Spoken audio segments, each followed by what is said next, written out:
오늘은 예레미야서 37번째 강의 시간으로 성전에 계신 하나님, 그런 주제로 말씀을 전하겠습니다.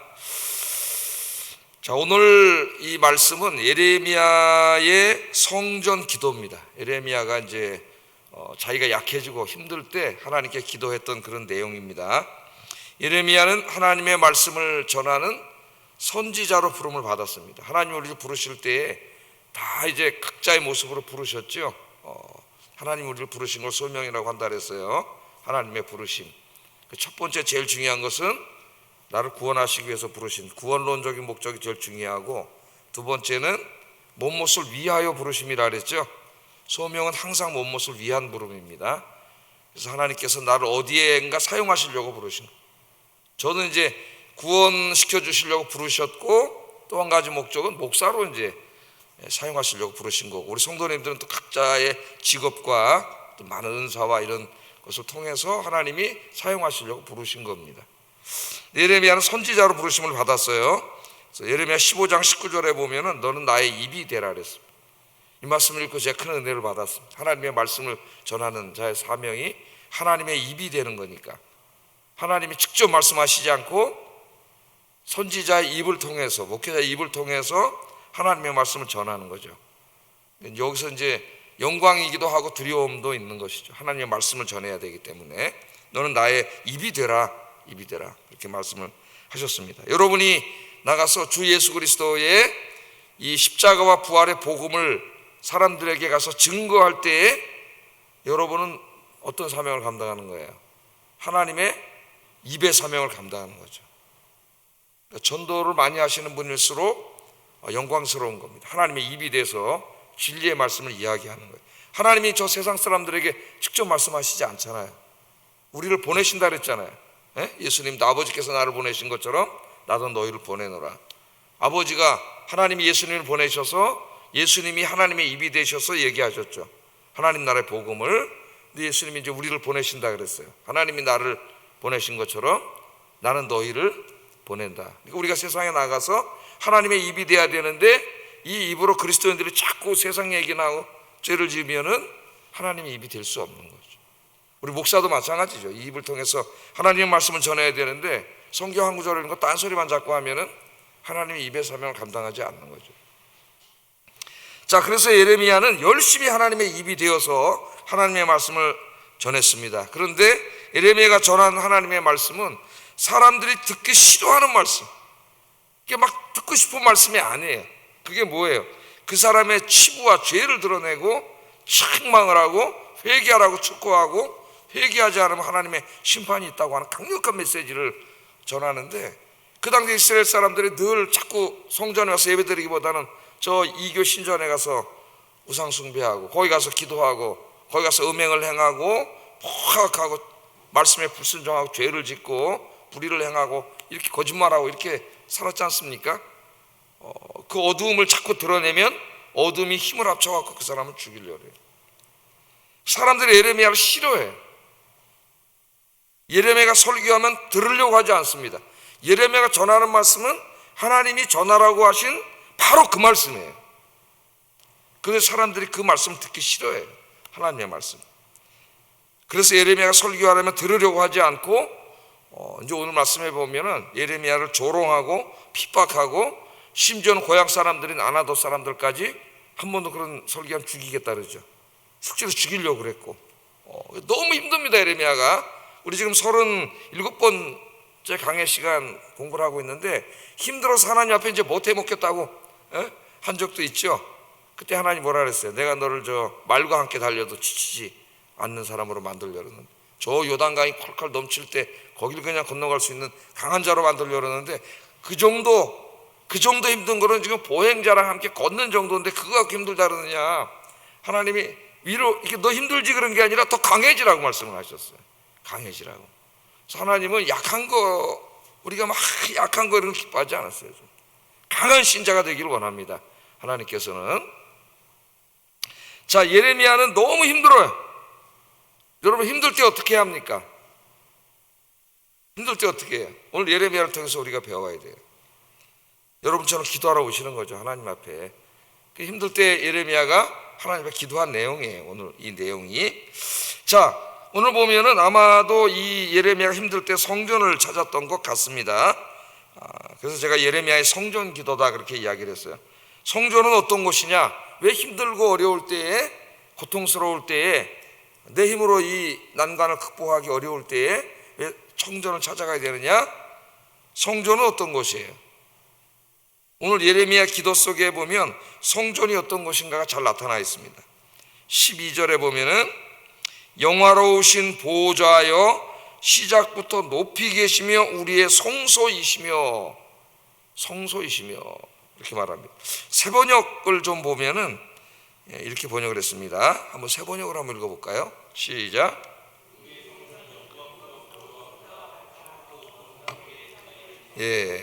성전은 이제 예루살렘 성전을 말하죠. 예루살렘 성전을 말하는데 영광스러운 보호자와 같다 그랬어요.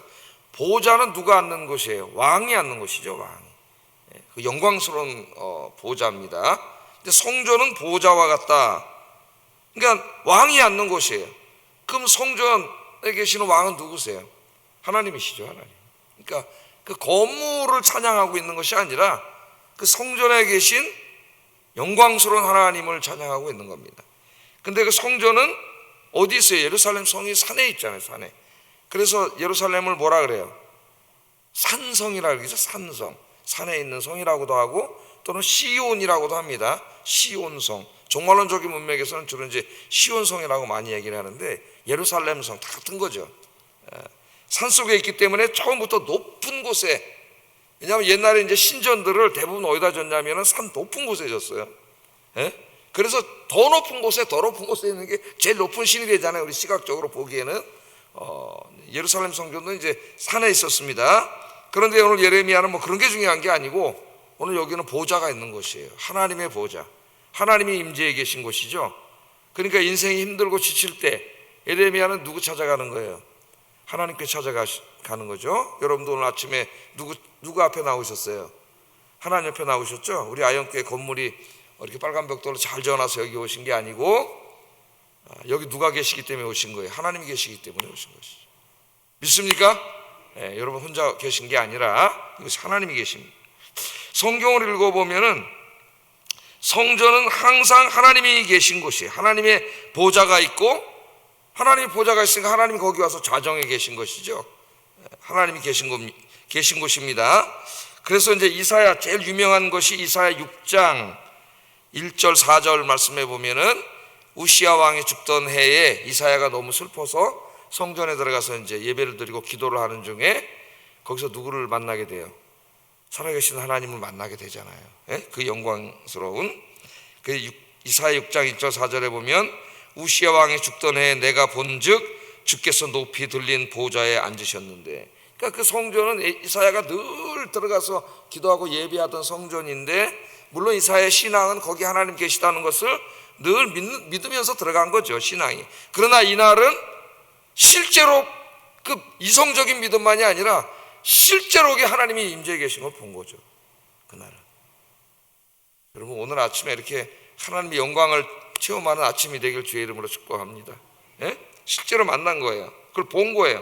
천사들이, 6날개 달린 천사들이 한 손으로 자기 얼굴 가리고 또 둘로는 자기 발을 가리고 둘로는 6개인데 두 천사 날면서 거룩하다 하나님을 찬송하고 있습니다.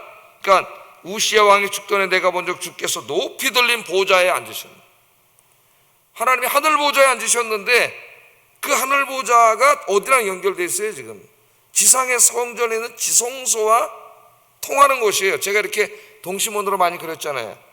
성전은 하나님과 이 땅이 만나는 곳이라고, 하나님의 나라와 세상의 나라가 만나는 곳. 죄를 져서 원래 이게 분리되어 있었는데 하나님의 은혜로 이렇게 성전이 만나는 것이고, 신약시대에는 이 성전이 누가 되는 거예요? 예수님이 됐다 그랬잖아요. 예수님이 이 성전을 홀라 내가 사흘 만에 지리라. 그래서 신약시대에는 누구 안에서 하늘과 땅이 맞닿아요? 예수 그리스도 안에서. 예수의 이름으로 우리가 이렇게 모여서 예배드리고 예수의 이름으로 기도하면 그것이 바로 하나님의 나라와 인간의 나라가 맞닿는 것이고 거기가 하나님의 보좌예요. 보좌. 히브리서 4장에 있는 말씀처럼. 그래서 여러분이 여러분의 가정에서 예배를 드리고 가정에서 기도를 하면은 그것이 지성소가 된다 그랬죠. 하나님 영광이 임하는 곳이 된다, 그렇게 말씀드렸습니다. 자, 또 에스겔도 이런 환상을 보는데 에스겔 43장 2절 5절에 보면은 종말의 이제 마지막 때에 하나님의 영광이 성전으로 이렇게 싹 임재하시는 모습을 환상 중에 보게 됩니다. 한번 같이 한번 읽어볼까요? 시작.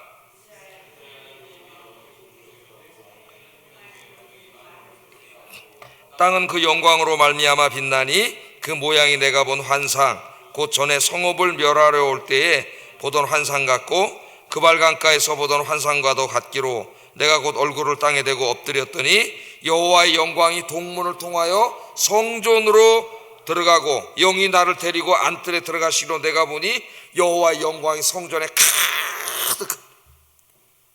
정말 감동적인 내용이죠. 자세한 내용은 여러분 홈페이지에 들어가셔서 제가 오래전에 강의했던 에스겔서 강의를 한번 들어보시기 바랍니다.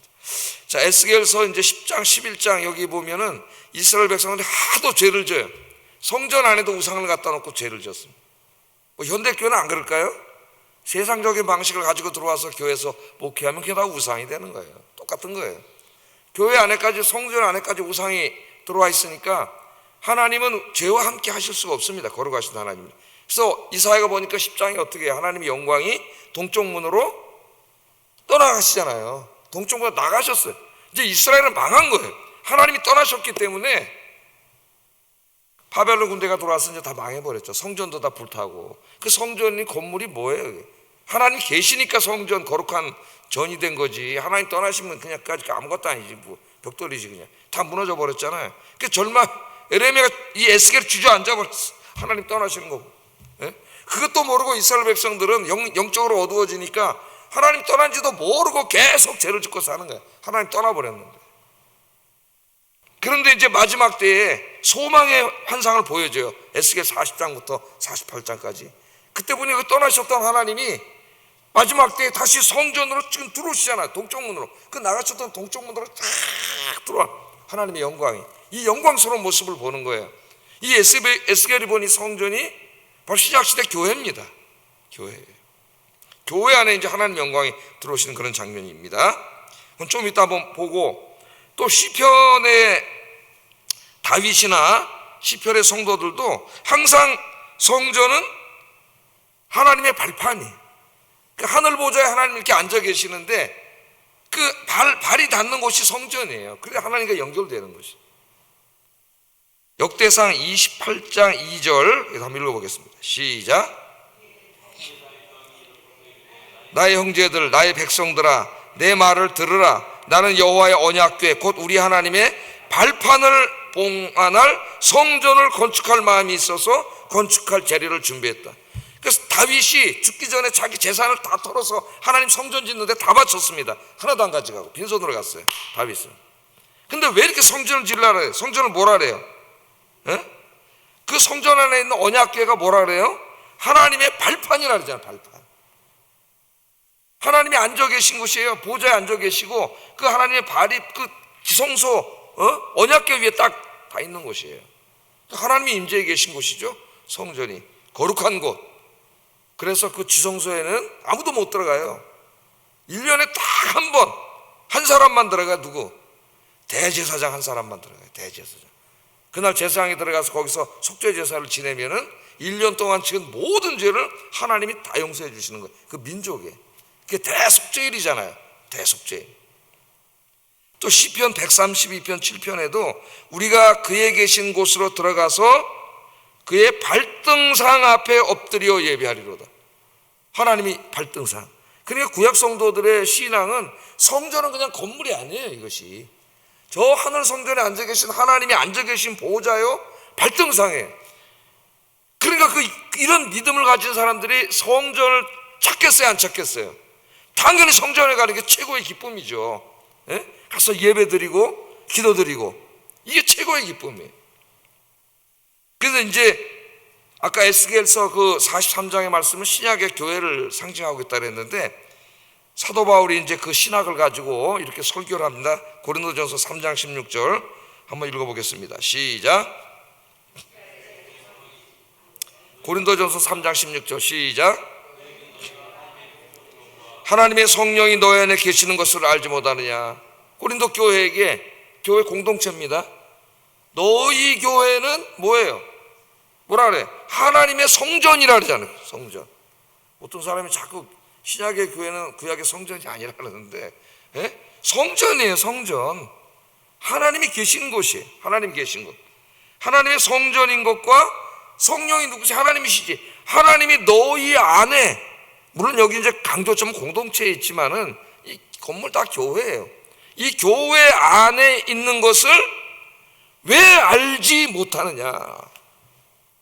그러니까 이 교회 건물이 그냥 이렇게 건물이 있고 여기 뭐 화면이 있고 강대상만 있는 게 아니라 이곳이 하나님이 임재해 계신 성전이고 여기가 하나님의 보좌가 있고 발판이 있어요. 하늘과 땅이 만나는 곳이에요.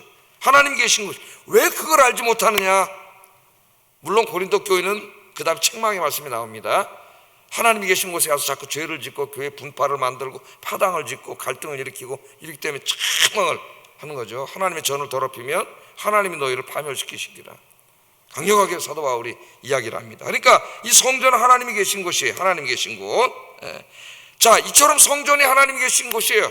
전능하신 하나님, 창조주 하나님이. 그럼 이스라엘 백성들은 당연히 하나님의 백성들로서 성전을 가까이 하고 하나님 만나러 자주 나오고 예배드리고 기도해야 되는데 지금 어디 가고 있어요 자꾸? 저 가나안 사람들이 뭐라 그래요? 야, 여호와 하나님은 농사신이 아니야. 비의 신이 아니야. 바알과 아사레가 비의 신이야. 이 거짓말을 듣고 자꾸 이교신전으로 가잖아요. 이교신전에 가서 거기 우상 숭배하고 그들에게 기도하고 의지하고 거기 가면 또 음란한 곳이잖아요. 음행을 행하고 그것도 많은 요인이 됩니다. 합법적으로 음행을 행하는 그런 곳이에요. 거기가 성창들이 막 있고 그 죄를 짓고 막 이렇게 살고 있지 않습니까? 그래서 하나님 만나서 예배드리고 기도하면은 하나님이 복을 주시겠다고 여러 번 약속을 하셨죠. 여러 번. 신명기는 다 그런 말씀으로 꽉 차 있어요. 꽉 차 있어요. 그런데 자꾸 하나님을 떠나고 멀리 떨어져. 오늘 세상의 교인들이 자꾸 세상 좋아하고 즐기는 거 좋아하고 돈 좋아하고 기도와 예배의 자리보다 자꾸 세상으로 가는 거하고 똑같은 거예요. 뭐 하나도 다르지 않아요. 똑같은 거예요. 예레미야가 이 안타까운 일을 보면서 13절에 이렇게 말합니다. 한번 읽어보겠습니다. 시작. 무릇 주를 바라보는 자는 다 수치를 당할 것이라 무릇 여호와를 떠나는 자는 흙의 기록이 되오리니 이는 생수의 근원이신 여호와를 버림이니이다. 이스라엘의 소망이신 여호와. 이스라엘의 소망은 하나님이신데 여러분의 소망 누구세요? 하나님이시잖아요. 그러니까 이 새벽 기도하러 왔지. 소망이 하나님께 있으니까. 소망이 돈에 있으면 더 딴 데 갔겠죠. 세상으로. 이스라엘의 소망이신 여호와여 무릇 주를 버리는 자는 다 어떻게 된다고요? 수치를 당한다. 잊지 마세요. 주님을 버리면 떠나면 수치를 당해요. 그리고 흙에 기록돼. 그 이름이 흙에다 써놓으면 금방 지워지지 않아요. 그럼 금방 없어지는 인생이 되고 그 다음에 하나님을 떠나는 건 뭐와 같아요? 생수의 근원을 떠나는 것 같아요. 생수, 샘물이 있어야 사람이 그 물을 먹고 사는데 생수의 근원이신 하나님을 어리석게도 그걸 모르고 떠나 다른 데 있는 줄 알고 가서 꾸정물 먹고 사는 거예요. 그 꾸정물이 좋은 물인 줄 알고 세상에 나가서 여기 생수의 근원이 있는데 그래서 하나님을 멀리하는 자는 수치를 당할 수밖에 없고 흙의 이름을 기록하는 것처럼 금방 사라지고 생수의 근원을 떠나기 때문에 뭐가 돼요? 사막의 가시떨기 같은 인생이 된다고 17장 6절 바로 앞절에 우리 지난주 공부해 지난주가 아니라 지난주에 고난주간 설교하느라고 사막의 가시떨기 같은 아무 열매 맺지 못하는 메마른 인생 황폐한 인생이 된다고 이야기했고 성전에 나와서 하나님을 섬기고 예배하는 사람은 강가에 심겨진 시냇가에 심겨진 나무 같은 인생이 된다고 그 17장 앞부분에 나와 있습니다. 그래서 그 나무가 크고 시단 거목이 되고 거기 잎이 무성하고 열매가 열리고 그런 나무가 되는 거죠. 어제 오랜만에 진짜 남산에를 한번 가서 운동을 하다 남산에 가서 이렇게 돌아다녀 봤더니 그 큰 오래된 나무들 있어요. 굉장히 나무가 큰데 그 나무 하나하나가 나무는 그냥 나무가 하나가 아니에요. 나무는 그 자체가 숲이에요. 숲. 그 나무가 맨 처음에 하나가 있잖아요. 그게 건실해지면 거기서 또 가지가 나옵니다. 가지가 갈라져요. 그럼 그 가지에 또 가지가 갈라지잖아. 그 가지에 또 가지가 갈라져. 그 가지에서 또 가지가 갈라져서 큰 나무는 그 나무 하나가 큰 숲을 이루어요. 여러분의 인생이 이런 거목 같은 인생이 되길 주 이름으로 축복합니다. 여러분의 신앙이 여러분이 전도한 사람이 또 있고 그 사람이 또 전도하고 전도한 사람이 또 전도하고 또 전도하고, 그래서 그냥 하나님 보실 때 우리는 몰라도 하나님 다 아시는 거죠. 그 인생이 큰 거목이 돼야지 그냥 하나님 다 자기 혼자만 그런 인생이 돼서는 안 돼. 시대까지 숨겨진 나무, 생수의 근원에 있는 나무는 하나님이 생수를 계속 공급하기 때문에 그의 영혼과 마음과 육체가 강건해지고 할렐루야 열매 맺는 인생이 되는데, 늘 성소를 가까이 하고 하나님 만나고 예배드리며 기도하며 사시는 여러분 되기를 주의 이름으로 축복합니다. 네. 자, 이렇게 이제 제가 성소에 대해서 좀 자세히 설교를 했고, 오늘 예레미야는 그 성소에 와서 이곳에 계신 하나님, 그걸 확신하잖아요 지금. 네? 여기가 하나님 보좌니까 기도를 해요. 자기의 문제를. 여러분 이제 기도하세요 간절히. 뭐라고 되니 14절 한번 읽어보겠습니다. 시작. 그리하시면 내가 낫겠나이다. 나를 구원하소서. 그리하시면 내가 구원을 얻으리다. 여호와여 주는 나의 찬송이시오니 나를 고쳐주세요. 나를 고쳐주세요. 그렇게 기도하네요. 예레미야가 굉장히 지금 힘들어. 예? 지쳐 있어요. 약해져 있어요. 병들어 있어요. 근데 그냥 주저앉지 않고 어디 왔어요 지금? 예레미야가 성전에 왔죠. 성전에 왔어요. 하나님 일을 열심히 하고 자기는 나의 입이 되라 그래서 그걸 영광스럽게 여기고 하나님의 입이 돼서 열심히 하나님이 전하라는 말씀을 전하는데, 이것이 인간적인 기쁨을 주지는 못합니다. 왜냐하면 고통이 계속 사람들이 싫어하니까. 저쪽에 선지자들이 지금 수백 명 있어요. 똑같은, 사람들이 볼 때는 똑같은 선지자예요. 저들은 뭐라 그래요? 하나님의 심판 절대 임하지 않는다. 예? 여러분 하나님 복 주신다 그래요. 이 성을 지켜주신다 그래요. 바벨론이 와도 못 이긴다 그래요. 사람들이 누구 말 듣기 좋아하겠어요? 여러분 같으면 어떤 설교 들어가겠어요? 이 두 교회 있다면 다 일로 가는 거예요. 사람들이 오지 않고 나오면 욕하고 이러기만 하는 거예요. 자, 이게 너무 힘들어. 에? 마음은 온유로 돼. 육신은 약하잖아요. 우리가 힘들 때 저도 어떻게 하나님 앞에 기도하는 거죠. 뭐 내 힘으로는 이걸 어떻게 할 수가 없어요. 인간적으로 볼 때는 그냥 놓고 싶어요. 그러나 하나님이 입이 되라고 했기 때문에 자기 마음대로 놓을 수도 없어요. 하나님 주신 사명이기 때문에. 그렇게 하나님 앞에 나서 기도를 하는 거죠. 기도를 합니다. 예레미야는 인간의 이런 병든 영혼과 마음은 인간 스스로가 치유할 수 없다는 걸 너무나 잘 알고 있습니다. 예레미야 같은 위대한 선지자도 자기 스스로는 감당할 수 없어요. 누구만 치유할 수 있어요? 하나님만 치유할 수 있어요. 여호와 라파의 하나님. 그래서 오늘 나를 고쳐달라고, 마치 아기가 아프면 엄마나 아파하는 것처럼 하나님 앞에 나 아기죠, 아기. 예? 나를 고쳐주세요 하나님. 너무 힘듭니다. 나를 구원해주세요. 그렇게 기도하는데 왜 이렇게 힘드냐? 15절 한번 보겠습니다. 15절 왜 이렇게 힘드냐? 15절 읽어봅니다. 시작. 이제 임하게 할지어다 하나이다. 그러니까 지금 뭘 갖고 조롱을 하는 거예요? 예레미야 설교를 갖고 조롱을 하는 거죠. 설교. 예? 야, 네가 설교했잖아. 우리가 이렇게 계속 살면 망한다며. 우리가 계속 살면 저 북에서 바벨론이 쳐들어와서 뭐 다 죽고 전쟁이 나고 뭐 불타고 이런다며. 근데 아무 일도 안 벌어지네. 우리가 몇 년 동안 그렇게 안 벌어져요? 40년 동안. 40년. 제가 여러분 은퇴할 때까지 해봐야 30년입니다 사역이. 40년 동안 계속 이 메시지를 전하는데 누구 말이 맞는 것 같아요? 사람들이 보기에는 저 거짓 선지자 말이 맞는 것 같아요. 아무 일도 벌어지지 않고 자기들 잘 살고 있어요 지금. 그러니까 지금 와서 조롱하는 거 아닙니까? 여호와의 말씀이 어디 있느냐, 이제 임하게 한번 해봐라. 그 조롱하는 거예요. 이 사람들이 맞지 않느냐, 거짓 선지자들이. 자, 예레미야가 뭐가 힘듭니까? 예레미야는 자기 조국이 망하지 않기를 원해요. 그래서 울면서 기도하잖아. 울면서 이 민족을 살려달라고. 그런데 여러분, 선지자의 명예는 어디 있어요? 그 선지자가 진짜 사람들에게 인정받고 존경받는 선지자가 되려면 어떻게 돼요? 그 사람이 한 예언이 이루어져야지 그 사람이 진짜 선지자라고 인정을 받을 수 있는 거예요, 그 설교가. 근데 하나님은 지금 참고 기다려 주시잖아요. 그래서 그 설교는 계속 하라 그래. 회개하지 않으면 하나님의 심판이 있다고. 근데 40년 동안 이루어지지 않아요, 심판이. 그 기간이 얼마나 힘들겠어요. 그러니까 지금 두 가지 마음이 다 있는 거예요. 자기가 지금 이렇게 조롱을 당하지 않고 선지자로서, 진짜 선지자로서 인정을 받으려면 이스라엘이 망해야 돼요, 자기 조국이. 그럼 자기는 개인적으로는 진짜 위대한 선지자로 올라갈 수가 있습니다. 저 사람 말이 맞았구나. 그런데 예레미야는 자기 민족이 망하게 되는 걸 원하지 않아. 자기 민족 살려달라고 기도를 해요. 근데 자기 민족이 망하지 않으면 자기 설교는 다 뭐가 되는 거예요? 사람들이 조롱하잖아요. 네 설교 어딨냐? 안 이루어지냐? 얼마나 힘들겠습니까? 이래도 힘들고 저래도 힘들고. 이게 지금 예레미야의 마음이에요. 근데 하나님의 사명이에요. 이게 계속 전해야 돼요. 계속 가서.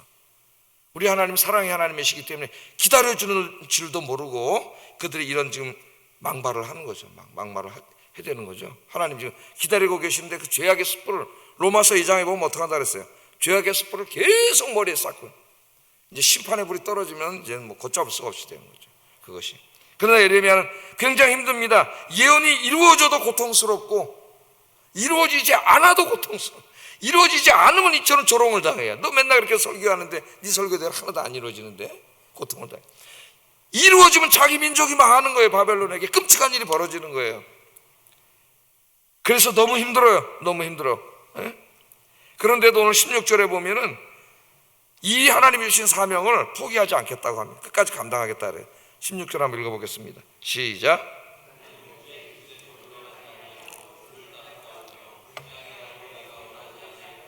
주께서 하시는 바라 내 입술에서 나온 것이 주의 목전에 있나이다. 나는 목자의 측근에서 물러가지 않겠습니다. 하나님이 하라 그러시니까 하나님이 알아서 하시겠죠.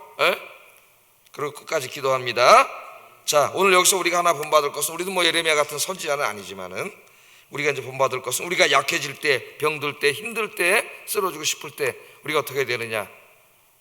살아계신 하나님, 성전에 계신 하나님, 주님께 나와서 기도하시는 여러분 되기를 주의 이름으로 축복합니다. 그럼 여호와 라파의 하나님이 병든 마음과 병든 몸을 치유해 주시고, 예레미야도 하나님 붙잡아 주셔서 그의 평생의 사명을 잘 감당할 수가 있었습니다. 오늘 아침에도 여러분 비단 사명에 관한 문제만이 아니라 여러분 인생에 많은 고난과 역경, 어려움이 있는데 오늘 새벽에 잘 오셨습니다. 여러분의 인생의 문제와 또 여러분 병든 몸과 마음과 영혼을 하나님이 치유해 주실 줄 믿습니다. 늘 나와서 기도하세요. 그 다음에 또 한 가지 기도는 뭐예요? 하나님 치유해 달라고 기도하고, 하나는 자기를 핍박하는 대적자들을 멸하여 달라는 기도를 해요. 이 기도가 사실은 이제 좀 어려운 부분인데 한번 읽어볼까요? 17, 18절 한번 읽어보겠습니다. 시작. 재앙의 날에 주는 나의 피난처시니이다. 나를 박해하는 자로 치욕을 당하게 하시고 나로 치욕을 당하게 마옵소서. 그들은 놀라게 하시고 나는 놀라게 하지 마옵소서. 재앙의 날을 그들에게 임하게 하시며 배나 되는 멸망으로 그들을 멸하소서. 나를 괴롭히는 그 두 배로 저들을 멸해달라고 하는 이런 기도를 해요. 이 기도가 이제 상당히 그 어려운 기도가 시편에 나오는 저주 시편들이 있습니다. 자기를 괴롭히는 사람들을 멸망시켜 달라는 기도가 많이 나와요, 시편에. 또 예레미야서에도 여러 번 나옵니다, 지금 이런 기도가. 그래서 이제 신학적으로 제일 어려운 것 중에 하나가 저주 시편. 우리가 이렇게 기도할 수 있는가? 내가 나를 힘들게 하고 나의 고통을 주는 사람을 하나님이 멸해 주세요. 복수해 주세요, 내 대신. 그렇게 기도할 수 있는가? 이거는 이제 우리가 이렇게 기도해야 된다고 하는 기도의 표본을 가르쳐 주는 건 아니라 그랬죠, 제가. 그 당시에 막 예레미야의 격한 마음과 막 이 너무 힘든 마음, 너무 힘들게 하잖아요, 죽이려고까지 하니까. 여기에 대한 그 마음을 하나님께 토로하는 마음도 있고요, 그 인간의 마음을. 그러나 이제 더 중요한 거는 개인의 보복을 위한 기도는 아닙니다. 이 기도가 저주 시편을 읽을 때 이러한 하나님의 말씀을 전하는데도 그 말씀을 계속 거역하고 하나님의 선지자들을 괴롭히는 이 악의 세력들을 하나님이 어떻게 좀 막아달라는 거예요. 멸해달라는 거예요. 여러분 요한계시록 6장에도 보면 천국에 있는 선지자들이 기도하고, 저 순교자들의 영혼들이 기도하고 있어요. 언제까지 저 악인들이 저렇게 악을 행하도록 내버려 두실 겁니까? 하나님 속히 실어놔 주세요. 그런 기도를 하고 있어요. 그것은 개인의 복수를 해달라는 것보다는 하나님을 거역하게 하고 하나님 교회를 핍박하는 이 악의 세력들을 멸해달라는 기도예요. 악의 세력들을. 여기도 지금 계속 힘들잖아요. 내가 힘들게 하지 말고 저들 힘들게 해달라고 기도하고 있는데 이 사역을 이제 감당한다 그랬잖아요. 자기가 이렇게 힘들지만 자기가 감당을 하겠는데 자기를 계속 방해하는 악의 세력들 하나님 막아달라는 거죠. 책임져 달라는 기도를 예레미야가 하고 있습니다. 하나님이 맡기신 사명이 있습니다. 힘들지만 어렵지만은 포기하지 마시고 기도하면서 끝까지 잘 감당하는 여러분 되기를 주의 이름으로 축복합니다. 기도하겠습니다.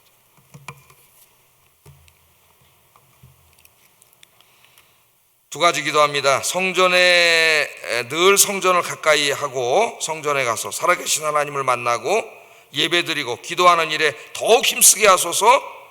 치유하시는 하나님을 체험하게 하소서. 두 번째, 예레미야처럼 어떠한 상황 가운데서도 하나님께서 맡기신 사명을 포기하지 않고 감당하게 하소서. 기도하겠습니다.